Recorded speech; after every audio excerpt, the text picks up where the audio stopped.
નમસ્કાર મિત્રો, આપણે જ્યારે પણ આપણી પ્રોપર્ટી ફાઇનલ કરતા હોઈએ છીએ ત્યારે ડેવલપર આપણને એક કોસ્ટ શીટ આપતા હોય છે. કોસ્ટ શીટ એટલે પ્રાઇસ બ્રેકઅપ. તો એ પ્રાઇસ બ્રેકઅપમાં શું શું વસ્તુ ઇન્ક્લુડ થાય છે, શું પેમેન્ટ ટર્મ્સ હોય છે, એ બધું જ મેન્શન કરવામાં આવે છે. તો કોસ્ટ શીટને સમજવા માટે આપણે એક પ્રોજેક્ટની કોસ્ટ શીટ લઈશું અને એના એક્ઝામ્પલથી આપણે સમજશું.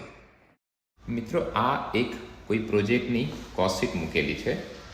કોસ્ટ શીટની અંદર કાર્પેટ એરિયા 1112 સ્ક્વેર ફીટ અને super build up area 2100 square feet છે. જે super build up area 2100 square feet છે એનું મલ્ટિફિકેશન 3600ના રેટ સાથે કરીએ તો 75,60,000 રૂપિયા આવે છે. આમાં પેકેજ 500 રૂપિયા છે, જે 2100થી ફરીથી ગુણાકાર કરશું તો 10,50,000 એની વેલ્યુ આવશે. એના પછી પીએલસી એટલે પ્રિફર્ડ લોકેશન ચાર્જના 100 રૂપિયા છે, એટલે એનું કેલ્ક્યુલેશન કરશું તો 2,10,000 રૂપિયા આવશે. પછી સોસાયટી મેન્ટેનન્સ ડિપોઝિટ છે 65 રૂપિયા પર સ્ક્વેર ફીટ, એટલે 1,36,500. પછી રનિંગ મેન્ટેનન્સ ચાર્જ. મિત્રો, રનિંગ મેન્ટેનન્સ ચાર્જ કેટલા સમયનું છે એ ખાસ નોંધ રાખવી. આમાં આપણે 24 મહિનાનું રનિંગ મેન્ટેનન્સ 30 રૂપિયા પર સ્ક્વેર ફીટના હિસાબે એટલે 63,000 રૂપિયા રહેશે. લીગલ ચાર્જ એટલે એડવોકેટ ફીસ. આપણો બાનાખત સેલ ડીડ જે પ્રોસેસ કરવામાં આવે છે એની બિલ્ડર એક એમાઉન્ટ લેતા હોય છે. કોઈ પ્રોજેક્ટમાં 15,000 લેતા હોય છે, કોઈકમાં 30,000 પણ હોય છે. આ પ્રોજેક્ટમાં આ કોસ્ટ શીટમાં 15,000 લીગલ ફીસ છે.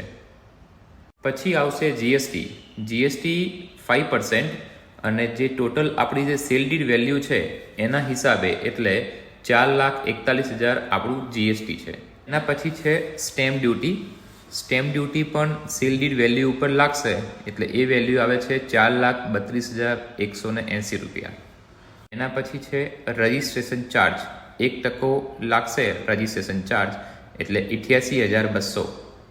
આખું ટોટલ કેલ્ક્યુલેશન કરશું તો આખા પ્રોજેક્ટની જે કોસ્ટ શીટ છે એ હિસાબે 99,95,880માં આપણને આ એપાર્ટમેન્ટની વેલ્યુ આવે છે. પેમેન્ટ પ્લાન કોસ્ટ શીટ સાથે સંકળાયેલી વસ્તુ હોય છે. આની અંદર 100% પેમેન્ટમાંથી 10% બુકિંગ એમાઉન્ટ રહેશે અને 90% CLP એટલે કે કન્સ્ટ્રક્શન લિંક પ્લાન.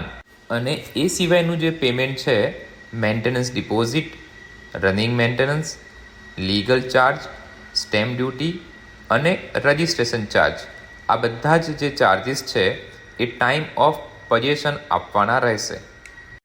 તો આ રીતે મિત્રો 99,95,880 રૂપિયા ટોટલ કોસ્ટ વેલ્યુ થઈ. મિત્રો, આપણે જે આજે કોસ્ટ શીટ ઉપર વાત કરી છે એમાં હજી પણ કોઈ સવાલ હોય તો તમે મને બિલકુલ પૂછી શકો છો. જય હિન્દ.